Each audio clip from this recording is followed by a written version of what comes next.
Hello' everyone, কি খবৰ আপোনালোকৰ? আৰু আপোনালোক সকলোৱে গম পাইছে যে নাৰ্চেছ উইক চলি আছে। মই লং ভিডিঅ' এটা দিছোঁ আৰু মে' মাহৰ এটা সপ্তাহ বিশেষকৈ নাৰ্ছসকলৰ কাৰণে উদযাপন কৰা হয় আৰু 12 তাৰিখত হৈছে ৱৰ্ল্ড নাৰ্চেছ ডে। সেয়েহে আমাৰ প্ৰথম দিনটি প্ৰিন্সিপাল মেমে পতাকা উত্তোলন কৰি আৰম্ভ কৰিলে। তাৰপিছত আমাৰ গেমছ কিছুমান ৰখা আছিলে, মানে প্ৰথম দিনটোত গেমছৰে আছিলে আৰু তাতে এয়া চাওকচোন, মই খেলিলোঁ টেকেলি ভঙা দেই, আৰু একেবাৰতে বাল্টিটো ভাঙি দিলোঁ জানা। আৰু এয়া আছিলে চামুচত মাৰ্বল লৈ যোৱা, কিন্তু মই ফাইনেল ৰাউণ্ডলৈ যাব নোৱাৰিলোঁ। আৰু মেমসকলেও ইমান ধুনীয়াকৈ সকলোবোৰ গেম খেলিছে, এয়া প্ৰিন্সিপাল মেমেও খেলিছে চাওকচোন।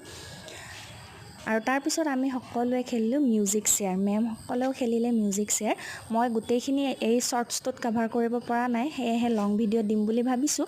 আৰু এয়া আছিলে ৰছী টনা গেম। আৰু নেক্সট দিনাখন মানে আজি আছিলে স্পট পেইণ্টিং, তাৰপিছত কুইজ কম্পিটিশ্যন আৰু আছিলে আকস্মিক বক্তৃতা। গোটেইখিনি ভিডিঅ' কৰা নহ'ল, লং ভিডিঅ'ত মই পাৰিলে দিম বাৰু। আজিলৈ ধন্যবাদ।